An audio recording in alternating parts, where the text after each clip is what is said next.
नमस्कार दोस्तों, स्वागत है आप सभी का एक बार फिर से। आज का वीडियो है प्लेटफॉर्म के new book Bihar SSC practice set volume 2 में दिया हुआ टेस्ट सीरीज नंबर 4। इसमें 150 प्रश्न दिया हुआ है।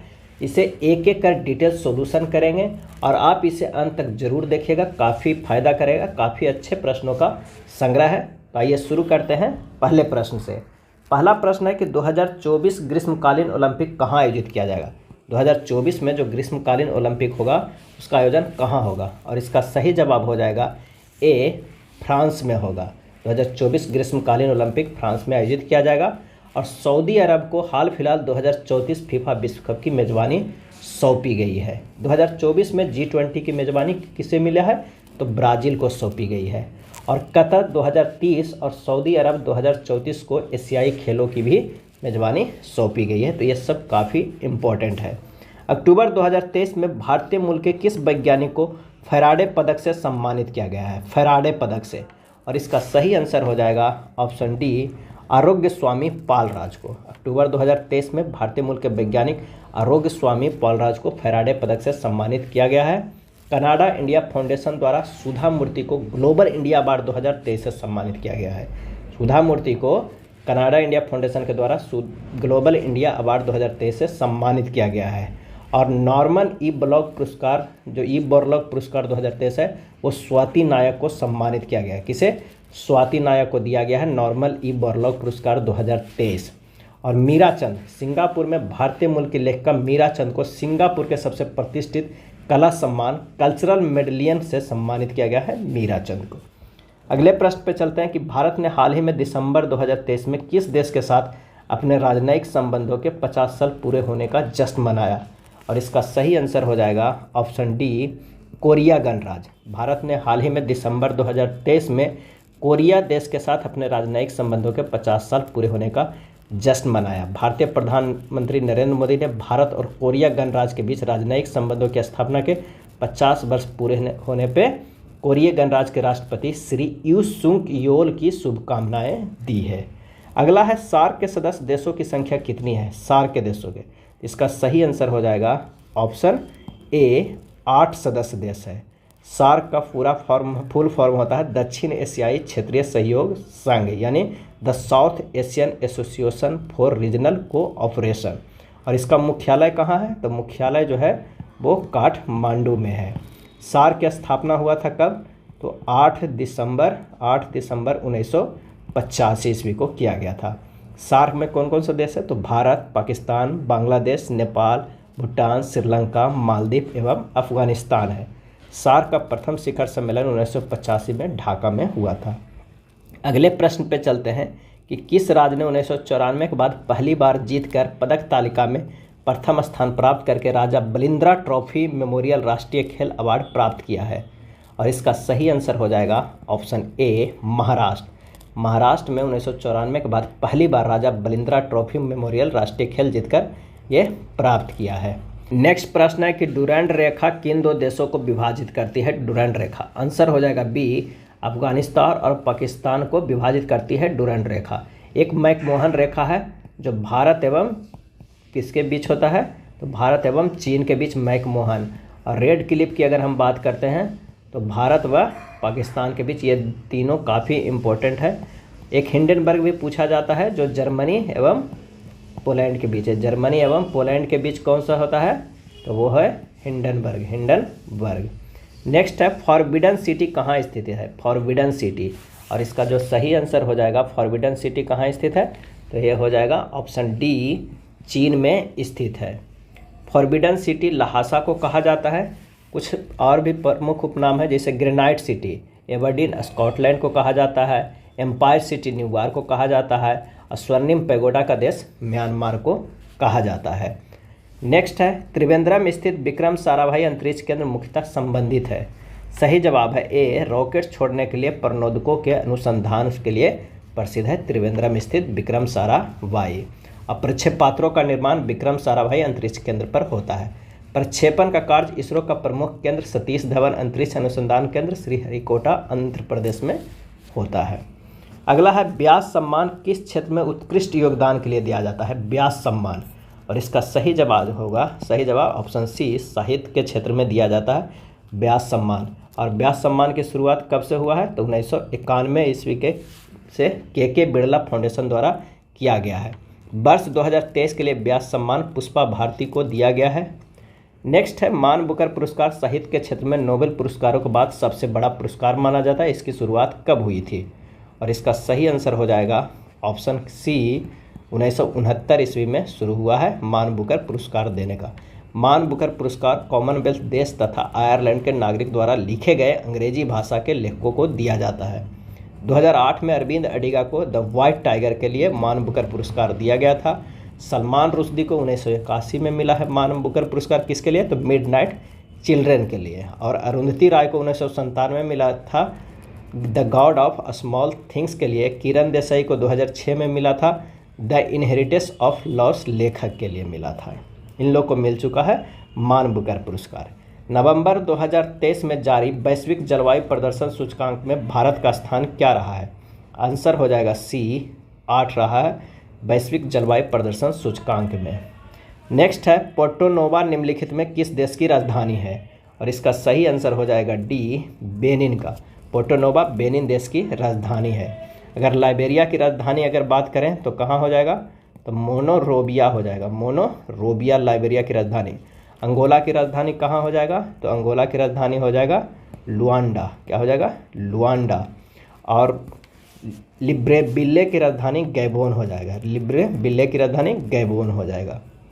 लिब्रेविले जो है वो गैबोन की राजधानी है, सॉरी लिब्रेविले है जो हमारे गैबोन की राजधानी है। नेक्स्ट प्रश्न है भारतीय संविधान के किस अनुच्छेद में देवनागरी लिपि में लिखी जाने वाली हिंदी को अंग्रेजी के साथ आधिकारिक सरकारी भाषा माना गया? इसका सही आंसर हो जाएगा बी, 343 में देवनागरी लिपि में लिखी जाने वाली हिंदी को अंग्रेजी के साथ आधिकारिक सरकारी भाषा माना गया। संविधान के भाग 17 में अनुच्छेद 43 से 351 तक राजभाषा के विषय में वर्णन किया गया है। The poverty of political economy, how economics abundant the poor नामक पुस्तक के लेखक कौन है? और इसका सही आंसर हो जाएगा ऑप्शन डी, मेघनाथ देसाई। कौन है? तो मेघनाथ देसाई। इसरो प्रमुख एस सोमनाथ ने हाल ही में अपनी आत्मकथा लिखे हैं नीलाबू कुदीचा सिमहंगल। नीलाबू कुदीचा सिमहंगल। नेक्स्ट है स्तंभों को मिलान करें। आइए स्तंभों को मिलान करें और बताते हैं कि ये इनमें से कौन सा है। तो ICAR केंद्रीय शुष्क बागवानी संस्थान है, वो कहाँ है? तो वो बीकानेर में है। ICAR केंद्रीय कपास अनुसंधान संस्थान कहाँ है? तो वो है नागपुर में। राष्ट्रीय चावल अनुसंधान संस्थान कहाँ है? तो वो है कटक में। और भारतीय बागवानी अनुसंधान संस्थान कहाँ है? तो वो है बेंगलुरु में। तो इसका जो सही आंसर हो जाएगा वो हो जाएगा सी, 1, 2, 3, 4। प्रत्येक माह कृतिका अपनी आय का 30% घर के किराए पर और शेष 60% घरेलू व्यय पर खर्च करती है। यदि वह प्रत्येक माह 6300 की बचत करती है तो उसकी कुल मासिक आय कितनी है? तो माना कि अगर मासिक आय 100 रुपया है तो उसमें 30% जो है 30 रुपया किराए पर दे दी है। अब बचा 70 का जो 60% है, 70 का 60% कितना हो जाएगा? 42 वो खर्च करती है घरेलू व्यय पर। तो 70 माइनस अगर हम 42 कर जाएंगे तो हमारे पास आ जाएगा कितना? 28। यानी 28 बराबर हो जाएगा 6300। 28% बराबर 6300। तो 100% बराबर कितना हो जाएगा? 6300 बटा 28 गुना 100 कर देंगे तो हमारे पास जो आंसर आ जाएगा वो आ जाएगा कितना? तो वो हो जाएगा 22,500। कितना आ जाएगा? 22,500। यदि समीकरणों 4x + 3y + 5 बराबर 0 और 10x - k/- 7 बराबर 0 का कोई हल संभव नहीं है तो k का मान क्या होगा? जब कोई हल संभव नहीं होगा तो होना चाहिए a/a2 बराबर b1 बटा क्या हो जाएगा? b2 हो जाएगा। आइए मान रखते हैं a1 बटा a2 बराबर 4/10 हो जाएगा। b1 बटा b2 बराबर हो जाएगा -3 बटा k हो जाएगा। अगर दोनों को हम बराबर करते हैं तो हमारे पास आ जाएगा 4/10 बराबर -3 बटा k। यहाँ से हो जाएगा 4k बटा -30। तो k बराबर होगा -7.5। आंसर हो जाएगा हमारे पास सी। नेक्स्ट प्रश्न है, एक संख्या दिया हुआ उसे सरलीकरण करना है। जब इसे आप सरलीकरण कीजिएगा सबसे पहले इसका कीजिएगा, उसके बाद भागा का होगा और ये फिर माइनस का छोटी ब्रैकेट का। इस तरह आप सोल्व करते जाइएगा। तो इसका जो हमारे पास आंसर आ जाएगा वो हो जाएगा सी 5। 3 वर्षों के बाद 2500 रुपया की राशि में कितनी बढ़ोतरी होगी यदि ब्याज को 20% प्रति वर्ष की चक्रवृद्धि किया जाए तो मिश्रधन बराबर हमारे पास होगा मिश्रधन बराबर P इंटू 1 प्लस R बटा 100 के पावर T होगा, यानी 2500 गुना 1 प्लस 20 बटा 100 के होल क्यूब, यानी 2500 गुना 6 बटा 5 के होल क्यूब। हमारे पास आंसर आ जाएगा 4320। जब इसे सोल्व किया आंसर हो जाएगा सी। एक दुकान सप्ताहांत 60% की छूट पर कपड़े बेचती है। रविवार को छूट किए गए मूल्य पर 10% की अतिरिक्त छूट मिलती है। आप रविवार को एक कमीज 36 रुपये में खरीदते हैं तो आपको उसी महीने के मंगलवार को वही कमीज खरीदने के लिए कितने पैसे ज़्यादा देने होंगे।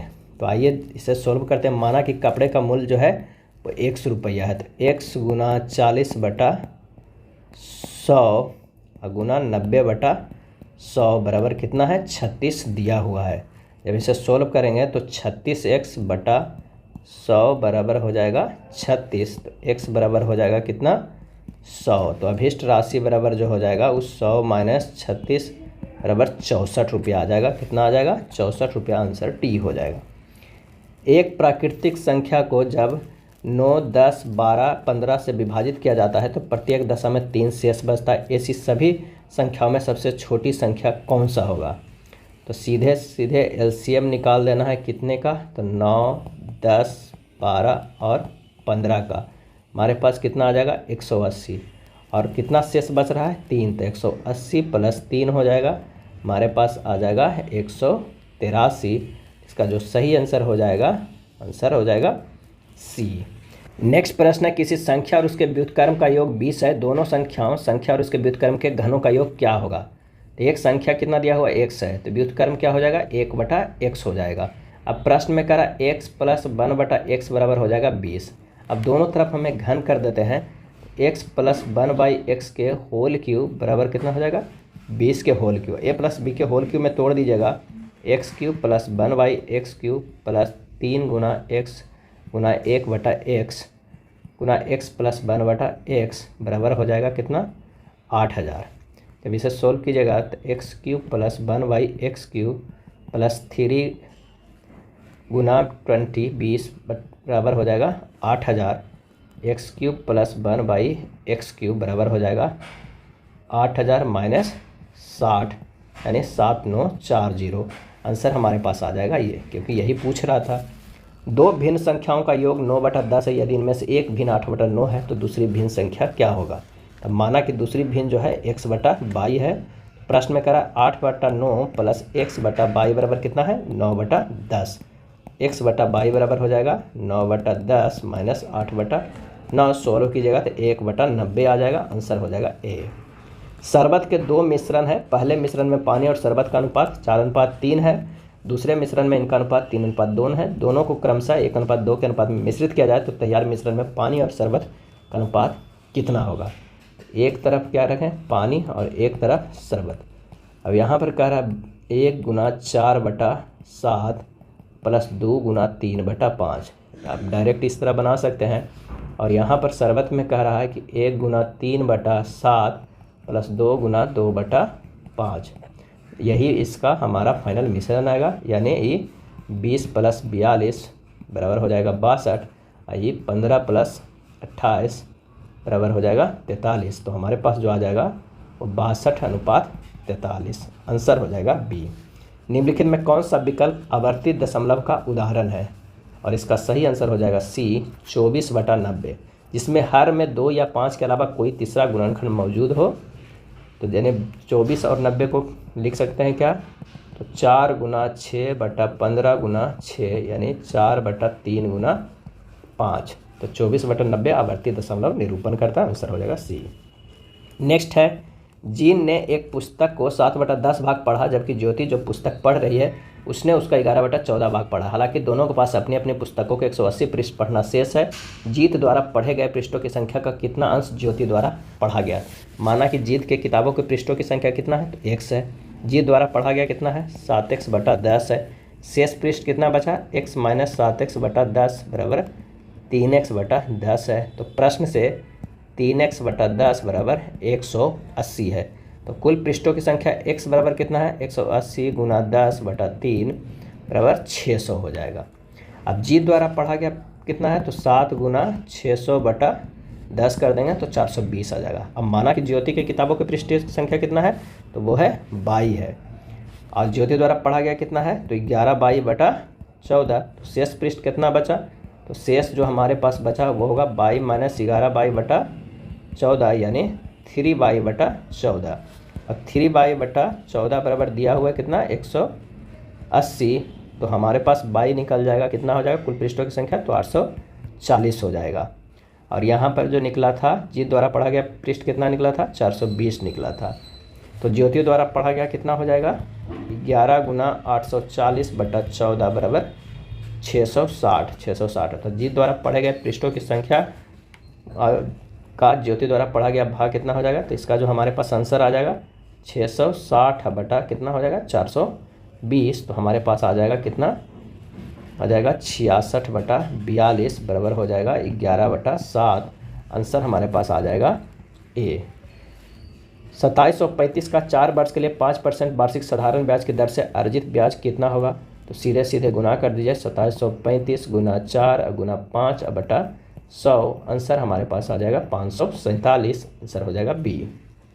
नेक्स्ट प्रश्न है, दो संख्याओं के बीच का अनुपात 5:9 है। यदि दोनों संख्याओं में 6 जोड़ा जाए तो उनके बीच का अनुपात 2:3 हो जाता है। तो मूल संख्या क्या है, यानी एक जो है हमारे पास वो है 5x और एक है 9x। दो संख्या है 5x प्लस 6 बटा 9x प्लस 6 जोड़ा जाता है तो हो जाता है कितना, 2/3। यहीं से हमें हल कर देना है, तो x का मान आ जाएगा 2।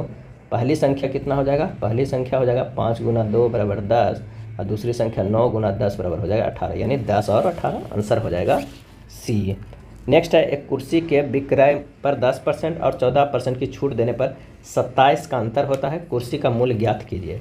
अगर माना कि कुर्सी का मूल्य जो है हमारे पास कितना है, x है, और कह रहा है x का 90% जो होता है और उसमें से x का 86%, क्योंकि 14% की छूट है तो बराबर हो जा रहा है कितना, 27 रुपया के बराबर हो जाएगा।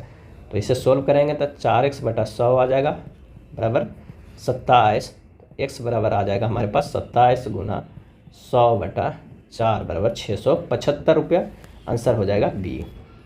एक विक्रेता 1 दर्जन पेंसिल 25 रुपया में खरीदता है और 5 पेंसिलों की दर के RS 12 के दर पर बेचता है। लाभ अथवा हानि का प्रतिशत ज्ञात कीजिए। तो आइए इसे सोल्व करते। एक पेंसिल का कीमत कितना हो जाएगा, एक पेंसिल का कीमत कितना हो जाएगा, तो 25 बटा 12 हो जाएगा। और एक पेंसिल का विक्रय मूल्य कितना हो जाएगा, तो 12 बटा 5 हो जाएगा। तो लाभ बराबर हमारे पास क्या हो जाएगा, तो 12 बटा 5 माइनस 25 बटा 12, ये लाभ निकल कर आ जाएगा। तो कितना हो गया, वो हो गया 19 बटा 60। तो लाभ परसेंट बराबर हो जाएगा, लाभ परसेंट बराबर हो जाएगा लाभ 19 बटा 60 गुना 100। अब बटा कितना दिया हुआ है, क्रय मूल्य कितना दिया हुआ है, 25 बटा 12। तो यानी 12 नीचे हो जाएगा, 25 नीचे हो जाएगा और 12 ऊपर चला जाएगा। आंसर हमारे पास आ जाएगा 52.2%। क्या हो जाएगा, 52.2%। वो भी क्या हो जाएगा, लाभ हो जाएगा। इसका जो सही आंसर हो जाएगा वो हो जाएगा ऑप्शन ए, 52.2% लाभ। राष्ट्रीय जनगणना में भारत खाली स्थान के भीतर समूहों की पहचान नहीं की जाती है। आंसर हो जाएगा ए, नृजातीय। राष्ट्रीय जनगणना में भारत नृजातीय के भीतर समूहों की पहचान नहीं करता है। जनगणना का कार्य जनगणना अधिनियम 1948 के प्रावधानों के तहत किया जाता है और अनुच्छेद 246 के तहत जनगणना संघ सूची का विषय है। The roots of ancient India के लेखक कौन थे, और इसका आंसर हो जाएगा C, W.A. Fairservis. W.A. Fairservis. जो यहाँ है वह अन्यत्र भी है, जो यहाँ नहीं है वह कहीं नहीं है। यह निम्न में से किस ग्रंथ में कहा गया है। आंसर हो जाएगा बी, महाभारत में कहा गया है। महाभारत का प्राचीन नाम जय संहिता है 8800 श्लोकों के साथ। उसके बाद भारत संहिता 24,000 श्लोकों तथा अतः महाभारत में 1 लाख से अधिक श्लोकों का नाम पड़ा है। महाभारत के 1 लाख श्लोकों का संग्रह है, जिसके कारण इसे सतसहस्त्र संहिता भी कहा जाता है और इसके मूल रचनाकार वेद व्यास है। महाभारत में कुल 8 पर्व यानी 8 अध्याय है। महाभारत विश्व का सबसे बड़ा महाकाव्य भी है। निम्न में से किस एक्ट के द्वारा भारत के वायसराय को अध्यादेश जारी करने की शक्ति प्रदान की गई है। आंसर हो जाएगा बी, इंडियन काउंसिल एक्ट सन 1861 में। वायसराय संकट के समय बिना विधायक परिषद की अनुमति के ही अध्यादेश जारी कर सकता है, जो 6 माह के लिए वैध होता है। हिंदू पौराणिक कथा के अनुसार समुद्र मंथन हेतु किस सर्प ने रस्सी के रूप में स्वयं को प्रस्तुत किया है?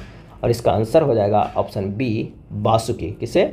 वासुकी। समुद्र मंथन कथा का उल्लेख भागवत पुराण, महाभारत और विष्णु पुराण में मिलता है। विष्णु जी के सलाह पर समुद्र मंथन से प्राप्त अमृत पान के लिए देवतागण ने राक्षस से समझौता किया था और मद्रांचल पर्वत को मथनी तथा वासुकी नाग को नेति बनाया गया था और विष्णु ने कच्छप अवतार लेकर मंदराचल पर्वत को अपने पीठ पर रखकर उसका आधार बन गए थे। ठुमरी गायिका गिरिजा देवी संबंधित है और इसका सही आंसर हो जाएगा ए, बनारस घराने से। ठुमरी गायिका गिरिजा देवी बनारस घराने से संबंधित है। बनारस घराना कथक नृत्य से संबंधित घराना है। नेक्स्ट है, राजस्थान में शरीर पर चित्र गुदवाने की प्रथा प्रचलित है। एक जनजाति में यह प्रथा अधिक लोकप्रिय है, वह जनजाति कौन सी है? और इसका सही आंसर हो जाएगा ऑप्शन बी, भील। राजस्थान में शरीर पर चित्र गुदवाने की प्रथा प्रचलित है और वो जनजाति है जो सबसे ज़्यादा गुदवाते हैं, वो है भील जनजाति। नेक्स्ट है, निम्नलिखित में कौन सा एक मृत ज्वालामुखी है? आंसर हो जाएगा सी, माउंट पोपा। माउंट पोपा एक मृत ज्वालामुखी है। माउंट फ्यूजिमा, माउंट एटना, स्ट्रॉबेरी आदि जागृत ज्वालामुखी है। माउंट पोपा है जो म्यांमार में स्थित है और माउंट फ्यूजियामा ज्वालामुखी जापान में स्थित है। माउंट एटना कहाँ है? तो इटली में स्थित है। और स्ट्रोम्बोली ज्वालामुखी जो इटली के सिसिली द्वीप पर स्थित है। स्ट्रोम्बोली ज्वालामुखी को भूमध्य सागर का प्रकाश स्तंभ भी कहा जाता है। अगला है, निम्नलिखित में कौन सा आरक्षित जीव मंडल सबसे अधिक ऊंचाई पर स्थित है? आंसर हो जाएगा सी, खांगचेनजोंगा। कौन है? तो खांगचेनजोंगा। किसी देश की मुद्रा के अवमूल्यन के लिए सलाह दी जाती है जब उस देश के निर्यातों को सामना करना पड़ता है। और इसका सही आंसर हो जाएगा ऑप्शन बी, विदेशी बाजारों में लोचदार मांग का। किसी देश की मुद्रा के अवमूल्यन के लिए सलाह दी जाती है जब उस देश के निर्यातों को विदेशी बाजार में लोचदार मांग का सामना करना पड़ता है। जब किसी देश की मुद्रा के मूल्य में किसी विदेशी मुद्रा की तुलना में आधिकारिक तौर पर मूल्य ह्रास कर दिया जाए तो अवमूल्यन कहलाता है। अवमूल्यन से घरेलू मांग में तेजी आ जाती है। नेक्स्ट है, राष्ट्रपति द्वारा किस अवधि के पश्चात वित्त आयोग का गठन किया जाता है? और इसका आंसर हो जाएगा बी, हर 5 वर्ष की समाप्ति पर। हर 5 वर्ष की समाप्ति पर। भारतीय संविधान के अनुच्छेद 280 के तहत वित्त आयोग का गठन का प्रावधान है। वित्त आयोग एक अर्ध न्यायिक संवैधानिक निकाय है जिसके एक अध्यक्ष और 4 अन्य सदस्य होते हैं। मैं एक समाजवादी और गणतंत्रवादी हूं और मुझे राजाओं और राजकुमारों में विश्वास नहीं है, यह वक्तव्य संबंधित है। आंसर हो जाएगा डी, जवाहरलाल नेहरू से। उपरोक्त कथन पंडित जवाहरलाल नेहरू द्वारा 1936 के लखनऊ कांग्रेस अधिवेशन की अध्यक्षता भाषण में कहा था कि पंडित जवाहरलाल नेहरू समाजवादी विचारधारा से अधिक प्रभावित थे। नील आयोग या इंडिगो कमीशन के अध्यक्ष निम्नलिखित में से कौन थे? और इसका सही आंसर हो जाएगा ऑप्शन डी, W.S. सिट्टनकार। नील आयोग इंडिगो कमीशन के अध्यक्ष थे W.S. सिट्टनकार थे। सिट्टनकार की अध्यक्षता 4 सदस्यीय नील आयोग का गठन वर्ष 1860 ईस्वी में किया गया था। नील विद्रोह जो हुआ था आंदोलन 1859 से 60 में प्रारंभ हुआ था। नील आंदोलन बंगाल के नदिया जिला के गोविंदपुर गांव से प्रारंभ हुआ था। अंग्रेजी शासन एवं जमींदारों के विरुद्ध किया गया पहला कृषक विद्रोह था नील विद्रोह। अगला है, निम्नांकित में किसका सुमेल नहीं है? बताना है किसका सुमेल नहीं है। तो वर्ष 1885 में भारतीय राष्ट्रीय कांग्रेस की स्थापना हुआ, बिल्कुल सही है। वर्ष 1905 में बंगाल विभाजन हुआ, ये भी सही है। वर्ष 1909 में मार्लेमेंटो सुधार हुआ, ये भी सही है। वर्ष 1930 में असहयोग आंदोलन हुआ, ये गलत है। असहयोग आंदोलन जो हुआ है 1 अगस्त 1920 को प्रारंभ हुआ था। अगला है, स्तंभों को मिलान करना है और बताना है कि इनमें से कौन सा सही है। आइए देखते हैं। भारतीय कैलेंडर के अनुसार महीना है कि ऋतु जो एक तरफ है तो बसंत होता है, वो होता है चैत वैशाख में, बिल्कुल सही है। ग्रीष्म जो होता है ज्येष्ठ आषाढ़ में, जेठ आषाढ़ में। वर्षा शुरू होता है सावन भादों में, सावन भादों में। और शरद शुरू होता है अश्विनी कार्तिक में। इसका आंसर जो हो जाएगा वो हो जाएगा कौन सा? तो वो है सी। नेक्स्ट है, 3 भिन्न संख्याओं का योग 5, उनमें से एक 1.1/2 है जबकि अन्य 2 के बीच अंतर 3/4 है। तीनों भिन्नों में सबसे बड़ी कौन सी है? तो माना कि दूसरी संख्या जो है वो x है, तीसरी संख्या हो जाएगा x + 3/4 यानी 4x/3/4 हो जाएगा। अब प्रश्न में कहता है 1.1/2 + x + 4x + 3/4 बराबर क्या हो जाएगा? 5। जब इसे आप सोल्व कीजिएगा, देखिए 3/2 + x + 4x + 3/4 बराबर 5 आ जाएगा 8x + 3/4 बराबर 7/2। x का मान हो जाएगा 11/8। तो बड़ी संख्या जो हमारे पास निकल के आएगा, बड़ी संख्या वो हो जाएगा कितना, 4x + 3/8 यानी 4 × 11/8 + 3 अब बटा कितना हो जाएगा 4 यानी 17/8, 2.1/8। आंसर हो जाएगा बी। एक पुस्तक को 25.65 में बेचने पर एक व्यापारी को 5% की हानि होती है। यदि वह उसे 31.05 में बेचे तो उसका लाभ प्रतिशत या हानि प्रतिशत कितना होगा। तो प्रश्न में कह रहा है कि 25.65 बराबर हो जाएगा 95%। तो 31.05 बराबर हो जाएगा 95% बटा 25.65 गुना 31.05। एक नियम से इसे बना दे रहे हैं तो हो जाएगा कितना, 115%। तो लाभ जो हमारे पास आ जाएगा वो ये कितना हो जाएगा 15%। लाभ हो जाएगा 15%। आंसर हमारे पास आ जाएगा डी। एक कक्षा में 24 लड़के और कुछ लड़कियां थी। एक टेस्ट में लड़कों द्वारा प्राप्त औसत स्कोर 15 था जबकि लड़कियों द्वारा प्राप्त औसत स्कोर 17 था। यदि कुल औसत इतना था तो कक्षा में विद्यार्थियों की कुल संख्या कितनी थी। कक्षा में लड़कों की संख्या कितना है, लड़कों का तो ये वो है 24। कक्षा में लड़कियों की संख्या कितना है, लड़की की संख्या है वो है x और ये कितना है 24 है। तो लड़कों द्वारा प्राप्त औसत अंक 15 है। तो लड़कों द्वारा प्राप्त कुल अंक कितना हो जाएगा, कुल अंक है लड़कों द्वारा कितना, 24 गुना क्या हो जाएगा 15, क्योंकि 15 औसत है, हो जाएगा 360। कितना हो जाएगा 360। प्रश्न करा लड़कियों द्वारा प्राप्त औसत अंक 17, तो कुल अंक कितना हो जाएगा लड़कियों द्वारा कुल अंक प्राप्त हो जाएगा 17x। अब कह रहा है कि प्रश्न से कुल औसत कितना है, टोटल 1508 है, 15:8 है।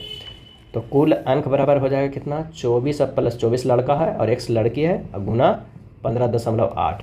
अब प्रश्न से एक बार पूरे लिख दीजिए। 17x पूरा अंक किसका था, लड़कियों के, लड़का के कितना था, तो वो था 360 और इक्वल टू कितना हो जाएगा 24 + x गुना 15.8। जब इसे सोल्व कीजिएगा तो हमारे पास x का मान आ जाएगा कितना, 16। यही हमारे पास आ जाएगा आंसर। इसका सही आंसर जो हो जाएगा क्या हो जाएगा, नहीं 16 नहीं आएगा, फिर कुल विद्यार्थियों की संख्या पूछ रहा है। 16 तो लड़कियों की संख्या है, तो 16 और लड़कों की संख्या 24 है, तो ये हो जाएगा 40। टोटल लड़का लड़की कितना हो गया 40। आंसर हो जाएगा डी। एक संख्या में 2 अंक है जिसका योग 9 है। यदि संख्या 27 जोड़ा जाए तो इसके अंक परस्पर बदल जाते हैं, वह संख्या क्या होगा। माना कि इकाई x है, दहाई कितना हो जाएगा 9 - x हो जाएगा। तो संख्या बराबर हमारे पास आ जाएगा 10 × 9 - x हो जाएगा अब प्लस x हो जाएगा। तो प्रश्न में कह रहा है कि 10 × 9 - x प्लस x प्लस 27 बराबर हो जाएगा 10x + 9 - x। यहाँ सोल्व करेंगे तो x का मान आ जाएगा 108/18 बराबर 6। तो संख्या हमारे पास आ जाएगा 10 × 9 - x प्लस x था, यानी 10 × 9 - 6 प्लस 6 बराबर हमारे पास निकल के आ जाएगा कितना 36। तो इसका सही आंसर हो जाएगा हमारे पास वो है 36। इस प्रश्न को ऑप्शन से भी बना सकते हैं। कोई अपने मन में ऑप्शन अगर रख लीजिएगा, मान लें कि 36 रख लेते हैं, उसमें 27 जोड़ेंगे तो कितना आ जाना चाहिए 6×3 आना चाहिए, यानी 63 आना चाहिए। अगर ये सेटिस्फाइड हो रहा है तो वही हमारा आंसर हो जाएगा। तो यहाँ पे आंसर है डी हो जाएगा। नेक्स्ट है 50वां नंबर प्रश्न। 50वां कह रहा है कि इस तरह का साधारण भिन्न के सबसे सरल रूप में लिखे जाने पर इसका मान कितना होगा। तो आइए इसे लिखते हैं। तो इसका क्या हो जाएगा 0.345, 45 पे ऊपर रेकरिंग है, 345 - 3 शेष बटा 990 हो जाएगा, यानी 342/990, 19/55 क्या हो जाएगा 19/55। आंसर हमारे पास आ जाएगा ए। एक कमीज के अंकित मूल्य 1824 है, उसे 18% छूट पर बेचा गया है। यदि लाभ प्रतिशत 14% है तो उस कमीज की लागत मूल्य क्या होगा। ये देखना, कमीज का लागत मूल्य बराबर हो जाएगा अंकित मूल्य गुना 100 माइनस क्या हो जाएगा छूट परसेंटेज बटा 100 प्लस लाभ %। हमारे पास अंकित मूल्य कितना दिया हुआ है 1824 दिया हुआ है, और गुना 100 माइनस कितना छूट दे रहा है 18, अब बटा लाभ कितना हो रहा है हमारे पास, तो 100 और प्लस लाभ 14। जब इसे सोल्व कीजिएगा तो हमारे पास आ जाएगा 1312 रुपये। तो आंसर हो जाएगा 1312 ए। मूल्यांकन करें इस तरह का के क्या होगा। तो अगर हम इसे लिख सकते हैं, कितना, तो 196 के 14 लिख सकते हैं, उस पर 1 शून्य है और इसे लिख सकते हैं 0.14 और इसे लिख सकते हैं कितना, वो है 0.0014। जब उसे ऐड करेंगे तो 140.1414 हो जाएगा, 140.1414। इसका सही आंसर हो जाएगा सी। राम 130 मीटर लंबे पुल को तैरता है, वह एक छोर से दूसरे छोर तक तैरकर जाने पर वापस उसी रास्ते से आने में 206 मीटर की दूरी 1 मिनट में तय करता है, उसकी औसत चाल क्या हो जाएगा। तो चाल बराबर हो जाएगा क्या है, वो है दूरी बटा समय। दूरी 206/60 यानी 3.43 मीटर पर सेकंड से आप डायरेक्ट बना सकते हैं। आंसर हो जाएगा बी। 882/1922 का वर्गमूल कितना होगा। तो 882 को हम लिख सकते हैं 441/961 के अंडर रूट से काटपीट किया गया, तो आंसर हो जाएगा हमारे पास 21/31। आंसर है सी। दो संख्याओं का लघुत्तम समवर्ग 252, महत्तम समवर्ग 12, यदि संख्याओं के बीच के अंतर 48 है तो उन संख्याओं का योगफल क्या होगा। तो माना कि जो संख्या है वो 12a है और कितना है 12b है, तो 12a माइनस 12b बराबर हो जाएगा कितना 48। अब प्रश्न में कह रहा है a माइनस b बराबर हो गया 4, ये समीकरण 1 है। अब 12a 12b का लसा दिया हुआ है यानी 252 दिया हुआ, यानी 12ab बराबर दिया हुआ है 252, ab बराबर हो जाएगा 21, ये समीकरण 2 है। और समीकरण 1 और 2 को अगर हम हल करते हैं तो a और b बराबर जो हमारे पास आ जाएगा वो आ जाएगा कितना 7 और 3। तो दोनों संख्याओं का योगफल कितना होगा 12 गुना a प्लस b, यानी 12 गुना 10 बराबर 120। आंसर हो जाएगा ए। उस विकल्प का चयन कीजिए जिसका तीसरी संख्या से वही संबंध है जो दूसरी संख्या पहली संख्या से है। तो आइए देखते हैं किस तरह संबंध है। 4 के होल क्यूब प्लस 4 के स्क्वायर यानी 64 प्लस 16 बराबर 80, यानी एक बार क्यूब करना है और एक बार स्क्वायर करके जोड़ देना है। उसी तरह 6 के क्यूब करना है प्लस 6 के स्क्वायर करना है, तो ये हो जाएगा कितना 216, 6 6 36, 216 प्लस 36 कितना हो जाएगा 252। आंसर हो जाएगा ए। चलिए तीसरे शब्द में वही संबंध है जो दूसरे शब्द के पहले से। नाइट बैट्समैन क्रिकेट में होता है तो ड्यूस किस में होता है, तो वो होता है टेनिस में। आंसर हो जाएगा सी। निम्न श्रेणी में प्रश्नवाचक चिन्ह के स्थान पे कौन सी संख्या आएगी ये देखना है। तो आइए देखते हैं। 60 गुना 2 करते हैं 120 आता है और उसमें से 5 जोड़ते हैं तो 125 आता है। 125 गुना 2 करते हैं 250 आता है। 250 में 5 जोड़ते हैं 255 आता है। 255 के 2 करेंगे तो कितना हो जाएगा 510 हो जाएगा। आंसर हो जाएगा ए। जिस प्रकार नाटक अभिनेता से संबंधित है उसी प्रकार कंसर्ट किससे संबंधित है। आंसर हो जाएगा डी, संगीतकार कंसर्ट करते हैं। नेक्स्ट प्रश्न है कि उस विकल्प का चयन कीजिए जिसका तीसरे अक्षर समूह में वही संबंध है जो दूसरे अक्षर समूह के पहले से है। तो आइए देखते हैं। DEARTH लिखते हैं और BFEIUS है। अब ये किस तरह है, तो ये +1 किया है, D से E गया है, E से F गया है और A से गया है। इसमें +1 किया है और इसमें भी +1 किया है। इस तरह के अरेंजमेंट किया गया है। तो उसी तरह हम लिख सकते हैं MOSQUE को। अगर हम M को +1 करेंगे तो हमारे पास आएगा N, O के +1 करेंगे P आएगा और S के +1 करेंगे तो T आएगा। शुरुआत में तो ये तीनों आया और Q के +1 करेंगे तो R आएगा, इसका V आएगा और इसका F आएगा और ये भी +1 में है। हमारे पास आ जाएगा TPNFV के। आंसर हो जाएगा B। भारत में दिवाला और शोधन अक्षमता संहिता 2016 के अनुसार कंपनियों को दिवाला समाधान की प्रक्रिया कितने दिनों में पूरी करनी होगी, और इसका आंसर हो जाएगा ए, 180 दिनों में पूरा करना होगा। भारत के उच्चतम न्यायालय के न्यायाधीश के पद पर नियुक्त किए जाने हेतु अर्हत होने के लिए किसी व्यक्ति को कितने समय तक उच्च न्यायालय में अधिवक्ता के रूप में सेवाएं प्रदान करनी चाहिए, और इसका आंसर हो जाएगा डी, 10 वर्ष तक उच्च न्यायालय में अधिवक्ता के रूप में सेवाएं प्रदान करनी चाहिए। भारत के सर्वोच्च न्यायालय का उद्घाटन कब हुआ था, ये काफ़ी इंपॉर्टेंट है। लोग 26 जनवरी मानते थे, 28 जनवरी 1950 को। अगला है राष्ट्रपति के चुनाव के लिए किसी राज्य विधानसभा के निर्वाचित सदस्यों के मतों की संख्या किस प्रकार ज्ञात की जाती है, और इसका सही आंसर हो जाएगा कि राज्य की जनसंख्या बटा विधानसभा में निर्वाचित सदस्यों की कुल संख्या से भागा देना है और फिर उसमें से भागा देना है कितने से 1000 से। अगर मान लें कि राज्य की जनसंख्या कितना है 10,000 है और टोटल हमारे पास कितना हो जाएगा, अगर मान लिया कि ये 10 जो है हमारे पास विधानसभा निर्वाचित सदस्यों की संख्या है, और ये जनसंख्या, तो ये भागा देंगे तो कितना आ जाएगा, 1000 आ जाएगा। और इस 1000 में फिर से 1000 दीजिएगा, तो जो आएगा 1, तो वही हमारे पास वोट देगा, यानी एक विधायक के पास 1 वोट का अधिकार है। तो आंसर हो जाएगा हमारे पास ए। भारतीय संविधान के किस अनुच्छेद में यह प्रावधान किया गया है कि राष्ट्रपति की सहायता करने और उसे सलाह देने के लिए प्रधानमंत्री की अध्यक्षता वाली एक मंत्रिपरिषद होगी, जिसकी सलाह के अनुसार राष्ट्रपति अपने कार्यों का निर्वहन करेंगे। सही जवाब हो जाएगा ऑप्शन सी, अनुच्छेद 74(1) में प्रावधान किया गया है कि राष्ट्रपति की सहायता करने और उसे सलाह देने के लिए प्रधानमंत्री की अध्यक्षता वाली एक मंत्रिपरिषद होगी, जिसकी सलाह के अनुसार राष्ट्रपति अपने कार्यों को निर्वहन करेंगे। नेक्स्ट है, हुआ हुआ आंदोलन का प्रणेता कौन थे? हुआ, और इसका सही आंसर हो जाएगा ए, हुइना फूसो। हुआ आंदोलन के प्रणेता हुइना फूसो थे। हुआ आंदोलन उपनिवेशवाद विरोधी था। यह आंदोलन सन 1939 में कहाँ शुरू हुआ था? तो ये वियतनाम में शुरू हुआ था। कहाँ शुरू हुआ था? वियतनाम में, और 1939 में हुआ था। एशिया के मरीज के नाम से किसे जाना जाता है? और इसका सही आंसर हो जाएगा ऑप्शन बी, चीन को। एशिया के मरीज के नाम से चीन को जाना जाता है। तुर्की को यूरोप का मरीज कहते हैं, ना कि एशिया का। चीनी जनवादी गणराज्य की प्रथम प्रधानमंत्री चाउ एन लाई था, और चीन में कम्युनिस्ट पार्टी की स्थापना हुआ था कब? 1921 ईस्वी में कम्युनिस्ट पार्टी का। भारतीय संविधान के अनुच्छेद 32 और 226 के तहत कितने प्रकार की रीट जारी की जाती है? इसका सही जवाब हो जाएगा ऑप्शन बी, 5 प्रकार के रीट जारी किया जाता है अनुच्छेद 32 में। निम्नलिखित में कौन सा कथन असत्य है? तो इसका सही आंसर हो जाएगा डी, कुटिल लिपि का प्रचलन 10वीं शताब्दी में शुरू हुआ। यह असत्य है। लिपि का शाब्दिक अर्थ लिखावट होता है। भारत में लिपि के विकास परंपरा में ब्राह्मी लिपि का प्रस्थान बिंदु माना गया है। हिंदी, गुजराती, मराठी एवं बांग्ला भाषा के लिए लिपियों का विकास प्राचीन नागरी लिपि में हुआ था। ये भी सही है, ये तीनों सही है, लेकिन डी जो है असत्य है। कुटिल लिपि गुप्त लिपि का परिवर्तित रूप मानी जाती है।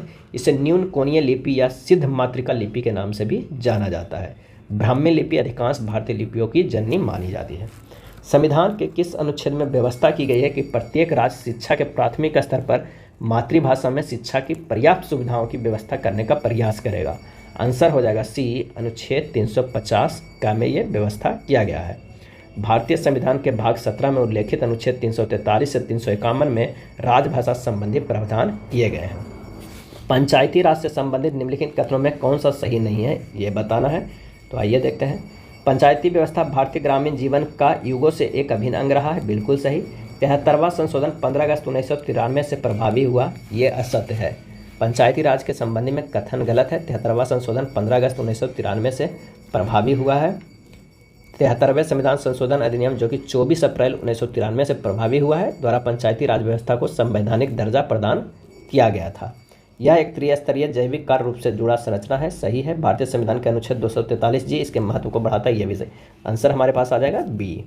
योजना अवकाश की अवधि का संबंध है, सही आंसर हो जाएगा बी। 1966 से 69 तक योजना अवकाश किया गया था। भारतीय योजना के संदर्भ में निम्नलिखित कथनों पर विचार कीजिए और बताइए कि कौन सा कथन सही है। तो द्वितीय पंचवर्षीय योजना ने भारी उद्योगों की स्थापना पर बल दिया था, ये बिल्कुल सही है। तृतीय पंचवर्षीय योजना ने औद्योगिकरण की रणनीति के रूप में आयात प्रतिस्थापन की अवधारणा को प्रारंभ किया था, ये भी सही है। तो आंसर हो जाएगा सी। अंग्रेजों और बर्मा के बीच हुए संधि के परिणाम स्वरूप वर्ष 1826 में अंग्रेजों ने असम को हड़प लिया था, सही आंसर हो जाएगा सी, याडाम्बू की संधि।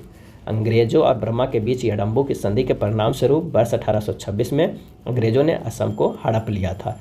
याडाम्बू की संधि प्रथम आंग्ला बर्मा युद्ध में बर्मा की हार के बाद लॉर्ड एम्हर्स्ट के कार्यालय के दौरान हुआ था। नीति आयोग के विषय में निम्नलिखित में से कौन सी एक सही नहीं है, ये बताना है। तो इसका गठन योजना आयोग के स्थान पर किया गया था, बिल्कुल सही है। इसमें एक पूर्णकालिक अध्यक्ष होता है, ये हमारे पास जो आता है वो गलत है। नीति आयोग के विकल्प में सही नहीं है। इसका पदेन अध्यक्ष प्रधानमंत्री होते हैं, और इसका जो गठन हुआ था योजना आयोग का, वो 15 मार्च 1950 को हुआ था, लेकिन बाद में इसे योजना आयोग को हटा के नीति आयोग लाया गया था, और इसका गठन जनवरी 2015 में किया गया था नीति आयोग के। यह सहकारी संवाद के सिद्धांत पर आधारित है, बिल्कुल सही है। तो आंसर हो जाएगा बी। नेक्स्ट प्रश्न है, महात्मा गांधी ने साबरमती से लेकर दांडी तक प्रसिद्ध नमक मार्च शुरू किया था, दांडी गुजरात के किस जिले में है? और इसका सही आंसर हो जाएगा ऑप्शन बी, नवसारी जिले में है। और 12 मार्च 1930 को गांधी जी अपने 78 समर्थकों के साथ साबरमती स्थित अपने आश्रम में लगभग 384 किलोमीटर दूर दांडी के लिए प्रस्थान किया था, और वो 24 दिन तक ये यात्रा था। नेक्स्ट है, नीचे 4 वर्ण समूह दिए गए हैं, जिनमें से 3 किसी संदर्भ में एक समान है उनमें से एक असंगत है। असंगत वर्ण समूह कौन सा है? तो आइए देखते हैं। तो ये होगा एफ का 6 हो जाएगा, जे का 10 होगा, क्यू का 17 होगा, एल का 12 होगा, टोटल 45 है। ई एम एन को अगर हम जोड़ते हैं तो 5 होगा, प्लस 13 होगा, प्लस 14 होगा, प्लस 11, ये 43 है। आई डी डब्ल्यू जी को जोड़ेंगे तो ये भी 43 आएगा, ये भी 43 आएगा। शुरुआत वाला 45 है, इसलिए यही विन है, आंसर हो जाएगा ए। नीचे 4 शब्द दिए गए जिनमें से 3 किसी संदर्भ में एक समान है, उनमें से एक असंगत है। उस असंगत शब्द को चयन करें। आंसर हो जाएगा बी, तलाशना। चिल्लाना, गरजना और चीखना ये सभी शोरगुल को प्रदर्शित करता है, जबकि तलाशना किसी वस्तु के खोजने से है, तो यही भिन्न है। नेक्स्ट प्रश्न है कि 8 मित्र P Q R S T U V और डब्ल्यू इसी क्रम में वामावर्त रूप से गोल मेज में परित एक दूसरे की समान दूरी पर मेज के केंद्र की ओर अभिमुख होकर बैठे हैं। यदि टी उत्तर पूर्व दिशा में बैठा है तो पश्चिम दिशा में कौन बैठा हुआ है? इस तरह के सर्किल में बैठे हुए हैं। और अगर हम यहाँ करते हैं, अगर यू है, यहाँ पर टी है, यहाँ पर एस है, यहाँ पर आर है, यहाँ पर क्यू हो जाएगा, यहाँ पर पी, यहाँ पर डब्ल्यू, यहाँ पर भी है। तो पूछ रहा है टी उत्तर पूर्व दिशा में बैठा है तो पश्चिम दिशा में कौन बैठा है? इसका आंसर हो जाएगा ए, डब्ल्यू। नीचे 4 संख्या युग्म दिए गए जिनमें से 3 किसी संदर्भ में एक समान है, उनमें से एक असंगत है। उस असंगत संख्या युग्म का कौन सा हो जाएगा? आंसर हो जाएगा डी, 324, 64, क्योंकि डी संख्या युग्म में दोनों संख्या किसी न किसी संख्या का वर्ग है, जबकि अन्य संख्या युग्म में सिर्फ एक संख्या किसी का वर्ग है। आप अपनी मोटरसाइकिल से सड़क पर जा रहे हैं, अचानक आप देखते हैं कि 2 बदमाश एक महिला को बटुआ छीनकर स्कूटर से भाग रहे हैं। आप क्या करेंगे? इसका सही आंसर हो जाएगा ऑप्शन बी, पुलिस को इस घटना को सूचना देंगे। यदि 18 अक्टूबर 2006 को बुधवार था तो 17 अक्टूबर 2000 को सप्ताह में कौन सा दिन था? तो 18 अक्टूबर 2006 को क्या था? तो बुधवार था। क्या था? बुधवार। 17 अक्टूबर 2000 से 18 अक्टूबर 2006 तक का जो हम दिन काउंट कर लेंगे, 5 उसमें तो साधारण होगा, प्लस 1 लीप वर्ष और 1 दिन होगा। तो हमारे पास जो विषम दिन होगा, विषम दिन वो कितना होगा? 5 + 1 गुना 2 + 1 बटा 7 बराबर 1 दिन। अब 17 अक्टूबर 2000 का दिन अगर बुधवार था तो उसमें से 1 घटा देंगे 1 दिन, तो हो जाएगा कितना? मंगलवार। क्या हो जाएगा? मंगलवार। आंसर हमारे पास आ जाएगा बी। अगला है, किसी निश्चित कूट भाषा में इतना को इतना लिख सकते हैं, इतना को इतना, तो उस भाषा में गर्ल्स को क्या लिखेंगे? सही जवाब हो जाएगा सी, 4 लिखेंगे। 16 को TMO के लिखा जाता है तो उसको भाषा में रोज को क्या लिखा जाता है? आइए देखते हैं। SOLO, उसमें से +1 किया है तो T हो जाएगा, O को -2 किया है तो M हो जाएगा, L में +3 किया है तो क्या हो जाएगा? O में -4 किया है तो K। इस तरह हमें लिखा गया है। उसी तरह चलिए रोज को लिखते हैं, ROAC। R से +1 करेंगे, S होगा, O से -2 करेंगे तो हमारे पास M होगा, S से +3 करेंगे तो V होगा, और E से हमारे पास -4 करेंगे तो A होगा। आंसर हमारे पास कहाँ आ जाएगा? वो हो जाएगा आंसर ऑप्शन हो जाएगा डी, SMVA। किसी निश्चित कूट भाषा में फोर्स को इतना और मिस को इतना लिखा जाए, उसी कूट भाषा में यूरेनस को क्या लिखा जाएगा? तो आप डायरेक्टली उस भाषा को मौजूदा कांस्टेंट अक्षर के स्थान पर उसके स्थानीय मान के अंकों को लिखा गया है, तथा शब्दों में मौजूद वॉवेल अक्षर को 1, 2, 3, 4 लिखा गया। जैसे ए हुआ तो 1, ई हुआ तो 2, आई हुआ तो 3, ओ हुआ तो 4 और यू हुआ तो 5 लिखकर कोड किया गया है। यहाँ पर यू का लिखा जाएगा क्या? 5 लिखा जाएगा, और ए को लिखा जाएगा 1 लिखा जाएगा, यानी तीसरा अक्षर ए होगा। पहला जो हमारे पास हो जाएगा वो थे, तो हमारे पास जो निकल कर आंसर आ जाएगा वो हो जाएगा डी। नेक्स्ट है, यदि मार्केट को 15 और सबमरीन को 21 लिखा जाता है तो कॉन्वेंशनल को किस प्रकार लिखा जाएगा? तो आइए लिखते हैं। मार्केट तो 6 गुना 2 + 3 बराबर 15 लिखा गया है। 6 क्या है? पूरा 3 और 3 6 है, गुना 2 + सबमरीन में कितना है? 9 अक्षर है तो 9 गुना 2 + 3 बराबर 21 हो जाएगा। कॉन्वेंशनल में कितना है? 12 है तो 12 गुना 2 + 3 कितना हो जाएगा? 12 दूना 24, 3 27। आंसर हमारे पास आ जाएगा सी। एक समीकरण दिया हुआ है तो x का अधिकतम मान क्या होगा ये देखना है। तो 7x5 2/3 8z7 बराबर 1805 है। तो आइए देखते हैं समीकरण को रख के। नेक्स्ट प्रश्न है, दिए गए समीकरण में x का अधिकतम मान ज्ञात कीजिए। 7x5 + 2/3 + 8z7 बराबर 1805 है, तो क्या होगा?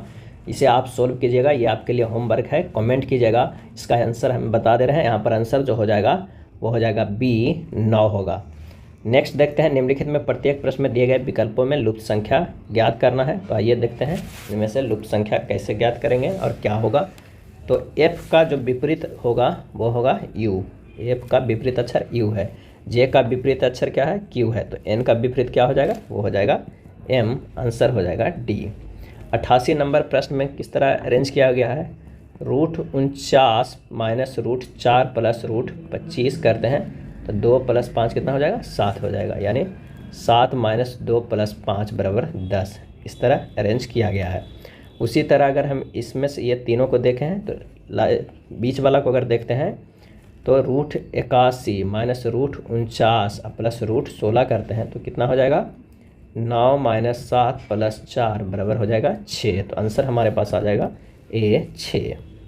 दिए गए आरेख में वृत्त स्नातकों को निरूपित करता है, त्रिभुज नियोजित व्यक्तियों को निरूपित करता है, आयत ग्रामीण जनों को निरूपित करता है। आरेख को ध्यानपूर्वक अवलोकन करें और उसके बाद दिए गए प्रश्न का आंसर दें। तो इसका जो सही आंसर हमारे पास आ जाएगा, ग्रामीण अनियोजित स्नातकों की संख्या कितनी है, आंसर हो जाएगा ये 8 डी। नेक्स्ट प्रश्न है, वह बेन आरेख चुने जो निम्न वर्गों के बीच के संबंध का सबसे अच्छा निरूपण करता है, पुरुष, गीतकार और बहिर्मुखी। और इसका आंसर हो जाएगा ए, एक में पुरुष हो जाएगा, एक में गीतकार हो जाएगा और एक में बहिर्मुखी हो जाएगा। अगला है, निम्न में से उर्वरक क्रांति से कौन सा रंग संबंधित है, उर्वरक क्रांति से। और इसका सही आंसर हो जाएगा ऑप्शन बी, भूरा। उर्वरक क्रांति से भूरा रंग संबंधित है और हरित क्रांति खाद्यान्न उत्पादन से संबंधित है। श्वेत क्रांति दूध उत्पादन से संबंधित है और पीली क्रांति जो है वो खाद्य तेलों और तिलहन फसलों के उत्पादन से है। नीली क्रांति की बात करें तो वो मत्स्य उत्पादन से है। गुलाबी क्रांति झींगा मछली के उत्पादन से है और रजत क्रांति भारत में अंडा उत्पादन और मुर्गियों की उत्पादकता बढ़ाने से संबंधित है। और सुनहरी क्रांति का संबंध बागवानी उत्पादन से है। नेक्स्ट है, असम और अरुणाचल प्रदेश को जोड़ने वाला भारत का सबसे लंबा सड़क सह रेल पुल क्या कहलाता है। और इसका सही जवाब हो जाएगा ऑप्शन बी, बोगीबिल ब्रिज कहलाता है। असम और अरुणाचल प्रदेश को जोड़ने वाला भारत का सबसे लंबा सड़क सह रेल पुल बोगीबिल ब्रिज कहलाता है। असम के डिब्रूगढ़ शहर के पास ब्रह्मपुत्र नदी पर बने बोगीबिल पुल की लंबाई लगभग 4.94 किलोमीटर है। भारत के किस राज्य में शिशु मृत्यु दर सबसे कम है। और इसका आंसर हो जाएगा ऑप्शन बी, केरल में सबसे कम है। भारत में शिशु मृत्यु दर वर्तमान में 17 प्रति हज़ार है और भारत में सर्वाधिक शिक्षित राज्य भी केरल है। भारत में सबसे उच्च जीवन स्तर केरल राज्य का है और सर्वाधिक लिंगानुपात भी केरल राज्य का है। सीसी शहर और सीरी दुर्ग का निर्माण किसने करवाया था। और इसका सही जवाब हो जाएगा ऑप्शन सी, अलाउद्दीन खिलजी ने करवाया था। 1303 में अलाउद्दीन खिलजी ने सीरी के किला का निर्माण करवाया था।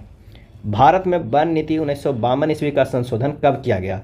और इसका सही आंसर हो जाएगा डी, 1988 ईस्वी में किया गया। भारत में वन नीति 1952 का संशोधन 1988 में किया गया था। भारत के राष्ट्रीय वन नीति 1952 के अनुसार देश के 1/3 33% भूभाग पर वनों का विस्तार होना चाहिए। अगला है, एक द्रव की बूंद व एक साबुन के बुलबुले की त्रिज्याएं समान है। यदि द्रव की बूंदे में दाब अधिक का मान P1 व साबुन के बुलबुले में दाब का अधिक मान P2 हो तो क्या हो जाएगा। इसका जो सही आंसर हो जाएगा वो सी हो जाएगा, 2P1 बराबर हो जाएगा क्या, वो हो जाएगा P2। हाइड्रोजन आवर्त सारणी के किन दो समूहों के गुणों से मेल खाता है। और इसका सही जवाब हो जाएगा ऑप्शन सी, समूह 1 और समूह 17। हाइड्रोजन के गुण आवर्त सारणी के समूह 1 और समूह 17 दो समूहों के गुणों में मेल खाता है। हाइड्रोजन परमाणु में एक प्रोटॉन तथा कोई न्यूट्रॉन नहीं होता है। हाइड्रोजन गैस प्रकृति में रंगहीन, गंधहीन और स्वादहीन होती है। अगला है, निम्नलिखित में से किन्हें ऊर्जा संग्रहण के लिए प्रयोग किया जा सकता है। और इसका आंसर हो जाएगा ए, केवल 4 को, संधारित्र को। ऊर्जा संग्रहण के लिए संधारित्र का प्रयोग किया जाता है। संधारित्र द्वारा संग्रह ऊर्जा को आवश्यकता अनुसार उपयोग किया जा सकता है। अगला है, उस समूह की पहचान कीजिए जिसमें आने वाले पादपों की शारीरिक संरचना स्पष्ट नहीं होती है। इन पादपों को सामान्यतः शैवाल कहा जाता है और ये पौधे मुख्य रूप से जलीय होते हैं। और इसका सही आंसर हो जाएगा ऑप्शन डी, थैलोफाइटा। थैलोफाइटा समूह में आने वाला पादपों की शारीरिक संरचना स्पष्ट नहीं होती है। इन पादपों को सामान्यतः शैवाल कहा जाता है और यह पौधे मुख्य रूप से जलीय होते हैं। थैलोफाइटा समूह के पादपों का शरीर जड़, तना और पत्तियों में विभेदित नहीं होता है। अगला है, एक तत्व के समस्थानिक आइसोटोप्स किसमें भिन्न होते हैं। और इसका सही आंसर हो जाएगा सी, न्यूट्रॉन की संख्या में। एक तत्व के समस्थानिक आइसोटोप्स न्यूट्रॉन की संख्या में भिन्न होते हैं। समस्थानिक में प्रोटॉन की संख्या जो होती है समान होती है और परमाणु क्रमांक परंतु परमाणु द्रव्यमान के परमाणुओं के समस्थानिक भिन्न होते हैं।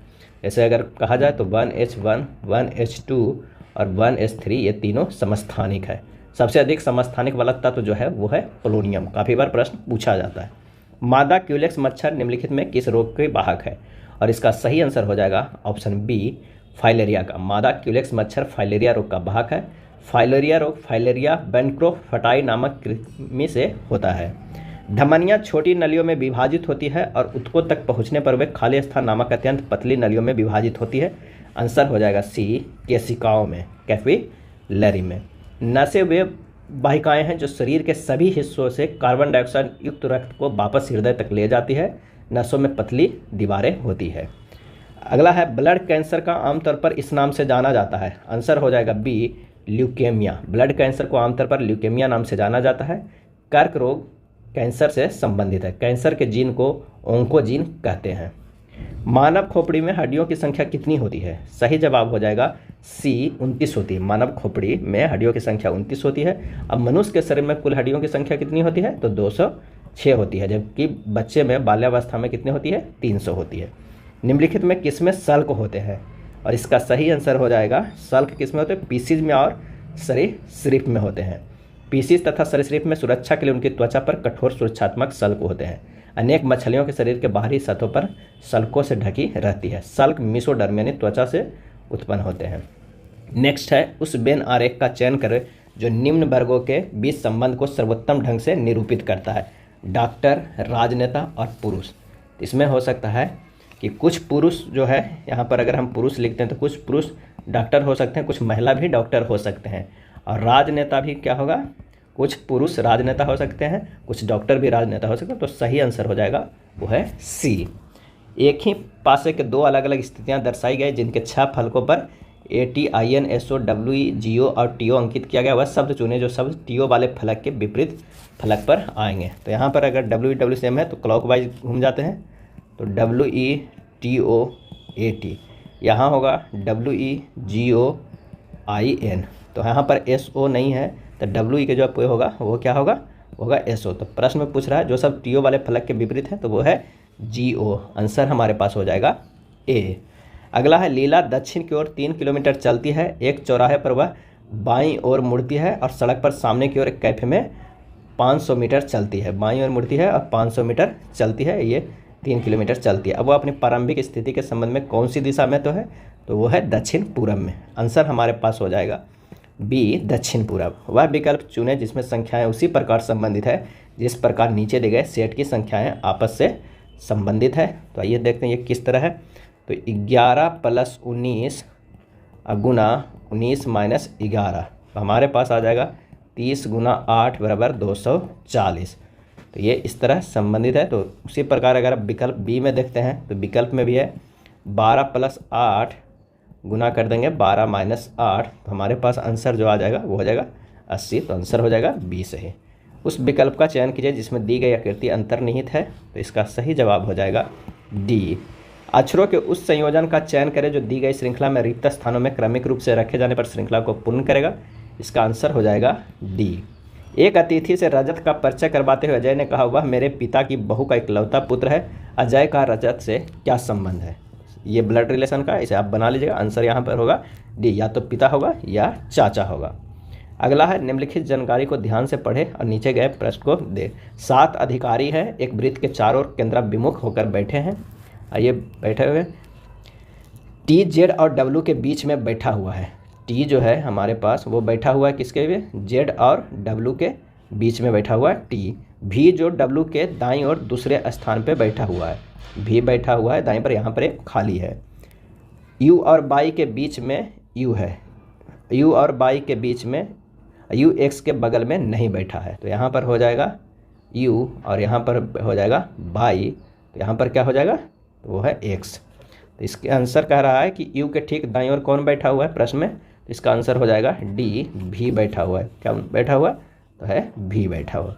उस अक्षर का चयन करें जो निम्नलिखित श्रृंखला में अगला होगा। तो अगला है क्या है? एन है, यहाँ पर ए है, एम बी एल सी। तो एन से एम गया -1 हुआ, ए से बी गया प्लस में हुआ, ये माइनस में या प्लस में। M से L गया -1 और B से C गया +1। L से जो जाएगा -1 वो क्या हो जाएगा, वो हो जाएगा K। आंसर हमारे पास आ जाएगा A, ऑप्शन A। एक कागज़ को निम्नांकित चित्र के अनुसार मोड़िए और बताइए कि ये खोलने पर कैसा दिखाई देगा। तो इसका सही जवाब हो जाएगा ऑप्शन A। दिए गए कथनों और निष्कर्षों को ध्यानपूर्वक पढ़ें और बताएं कि दी गई धारणाओं में कौन सी कथन में निहित है। कथन है, विज्ञापन किसी कंपनी की बिक्री में वृद्धि करने के लिए एक अच्छी रणनीति हो सकती है। धारणाएं क्या है, यह बहुत से लोगों को कंपनी के उत्पादों के बारे में जानने में सक्षम बनाता है। ये तो बिल्कुल सही लग रहा है। कंपनी के उत्पादों के बारे में जानने वाला प्रत्येक व्यक्ति उन्हें खरीदेगा, ये गलत है। प्रत्येक व्यक्ति नहीं खरीदेगा, जिसे ज़रूरत होगा, जिसे इच्छा होगा वही खरीदेगा। तो आंसर हो जाएगा यहाँ पे डी, केवल धारणा एक निहित है। अगला प्रश्न है कि दी गई श्रृंखला में गलत संख्या ज्ञात करना है। इसमें से गलत संख्या, अगर 101 में -1 करते हैं तो 101 आएगा। यहाँ पर -3 करेंगे तो 98 आएगा। इसमें से -5 करेंगे तो 93 आएगा। फिर -7 करेंगे तो 86 आएगा।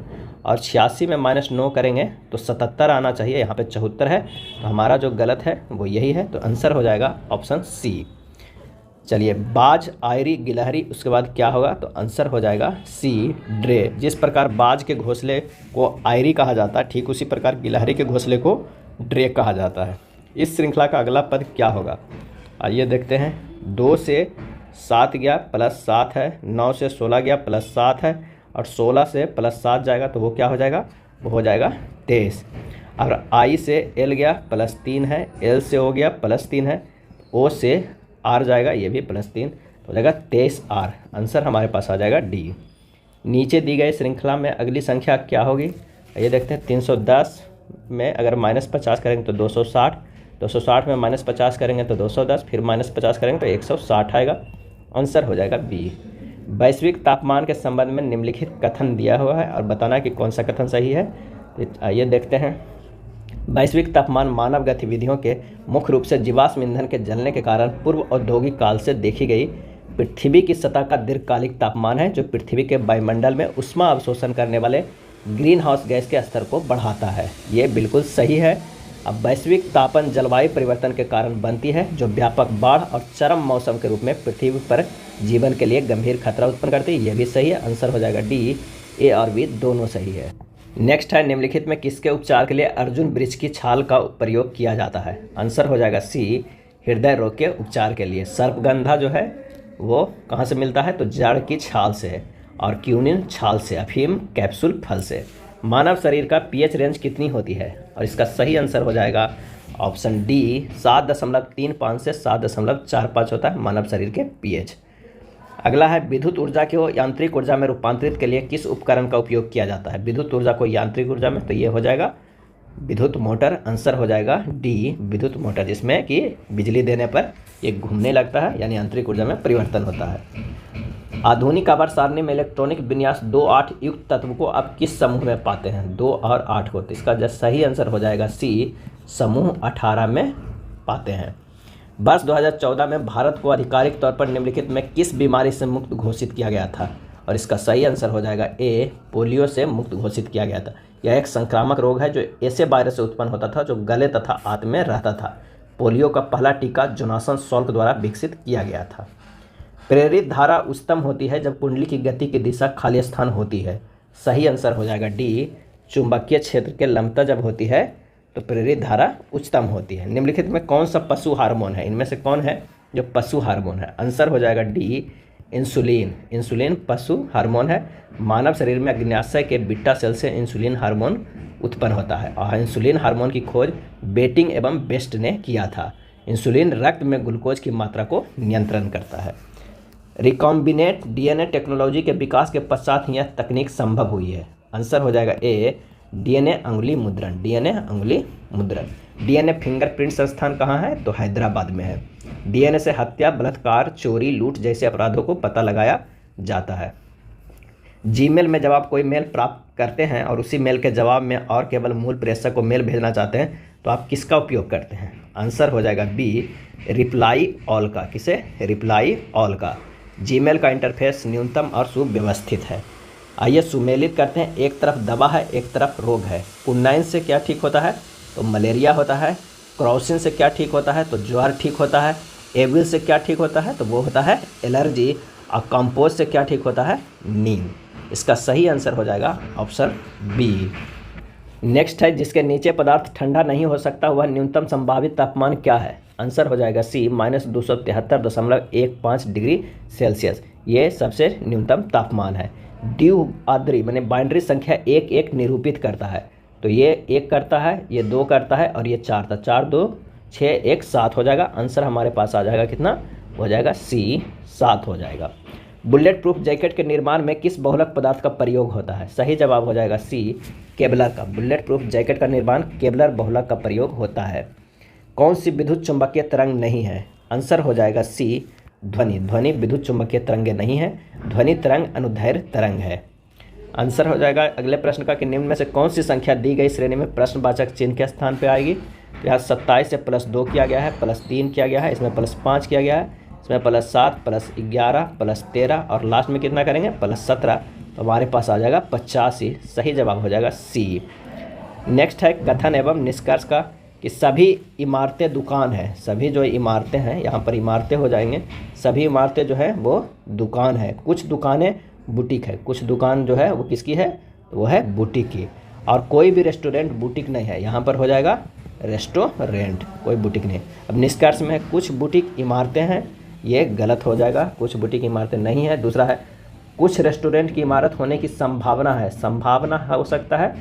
और कोई भी रेस्टोरेंट दुकान नहीं है, ये गलत है। तो आंसर हो जाएगा केवल निष्कर्ष सेकंड अनुसरण करता है, डी हो जाएगा। नेक्स्ट प्रश्न कथन एवं निष्कर्ष का है। आइए देखते हैं। कुछ उपकरण जो है वो मशीन है। ये उपकरण है और ये मशीन है।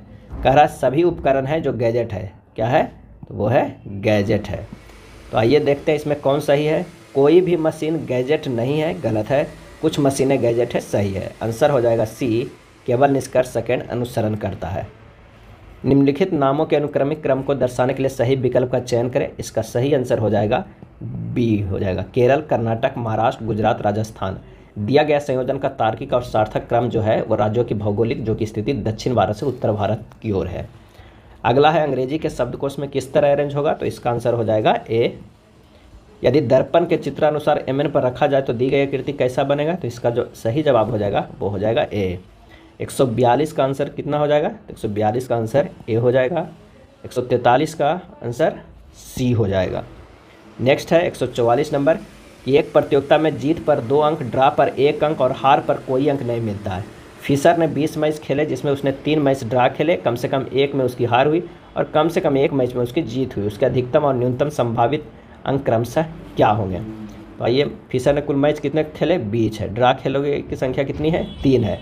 अधिकतम संभावित अंक के लिए हारने वाले मैच की संख्या बराबर क्या हो सकता है, 1। तो जीतने वाले मैच का हो जाएगा 20 - 3 + 1 बराबर कितना हो जाएगा, 16। अधिकतम संभावित अंक कितना हो जाएगा, 16 × 2 + 3 × 1 + 1 × 0 बराबर 32 + 3 बराबर कितना हो जाएगा, 35। तो न्यूनतम संभावित अंक के लिए जीतने वाले मैच की संख्या बराबर हो जाएगा 1 और हारने वाले मैच की संख्या कितना हो जाएगा, तो 20 - 3 + 1 यानी 16। तो न्यूनतम संभावित अंक कितना हो जाएगा, 16 × 0 + 3 × 1 + 1 × 2। तो अतः अधिकतम अंक कितना हो जाएगा, 35 और न्यूनतम अंक 5 हो जाएगा। यहाँ पर 3 × 2 = 5 होगा, तो ये हो जाएगा 5। तो 35 जीतने वाला है और न्यूनतम जो है वो 5 होगा। आंसर हो जाएगा डी। 4.14 घंटों के घंटे, मिनट और सेकंड में किस तरह लिखिएगा, तो इस तरह 4 घंटा + 0.14 घंटा, उसको क्या करना है कि 0.14 को बटा 100 कर देते हैं और उसे 60 मिनट से डिवाइड कर देंगे तो हमारे पास आ जाएगा 8.4 मिनट, यानी 4 घंटा 8 मिनट और 0.4 मिनट आ जाएगा। 0.4 मिनट, 0.4 मिनट को सेकंड में बदलेंगे तो 4/10 × 60 कर देंगे, यानी ये हो जाएगा 24 सेकंड। फाइनली जो आएगा 4 घंटा कितने, 8 मिनट 24 सेकंड। क्या आ जाएगा, 24 सेकंड। सही आंसर हो जाएगा ऑप्शन ए। किसी कागज़ को नियमानुसार मोड़ा जाएगा तो खोलने पर कैसा दिखाएगा, तो इसका जो सही आंसर होगा वो ए होगा। दी गई आकृति में वर्गों की संख्या कितनी हो जाएगी, इसका सही आंसर हो जाएगा डी, 7 हो जाएगी। गणितीय चिन्हों को बस सही अनुक्रम चुने जिसे क्रमिक रूप से स्टार के चिन्हों के स्थान पर रखे जाने पर समीकरण संतुलित हो जाएगा। इसका आंसर हो जाएगा डी। 149 का आंसर क्या हो जाएगा, तो इसका 149 का भी आंसर डी हो जाएगा। नेक्स्ट है 150 नंबर, एक शब्द केवल एक संख्या समूह को दर्शाया जाता है और इस तरह इसमें वर्णन किया जाता है। तो पुष के लिए संख्या समूह क्या होगा ये देखना होगा। पुष के लिए तो पी के लिए जो हो जाएगा वो 10 है, यू का 45, एस का 11 66 और एच का जो है 0 3 75। अब ऑप्शन में देखना है कि ये कौन सा रेंज हो रहा है। तो एक ऑप्शन जो है हमारे पास सी, उसमें 10 45 66 75 आ रहे हैं, तो हमारे पास यही आंसर हो जाएगा। आंसर हो जाएगा सी। ये था प्लेटफॉर्म के बीएसएससी के प्रैक्टिस सेट। अगर वीडियो अच्छा लगा हो तो प्लीज़ लाइक एंड शेयर कर दीजिएगा। धन्यवाद।